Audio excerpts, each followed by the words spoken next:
In this video, I will show you how to connect your Xbox Series S controller to your PC. So let's jump straight into it.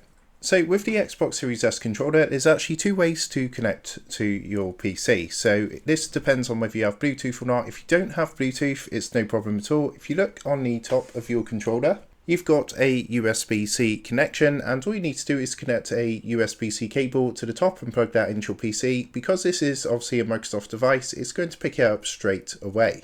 Now, the second method, if you want to do this via Bluetooth, again, is relatively simple. What you're going to want to do on your PC is come down to the search box in the bottom left-hand corner, and in the search box, you want to go ahead and type Bluetooth. So underneath Best Match, you should see now Bluetooth and other device settings. What you're going to want to do is click onto this one here, and that's going to go ahead and open up a window like this. Now, all you want to do from here is at the top, you're going to see an option to add a Bluetooth or other device. So just go ahead and click onto that.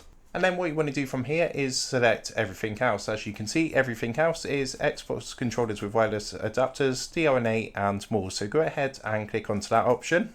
And what it's going to do is start searching for your Xbox controller. So at this point, you want to make sure that your controller is turned on.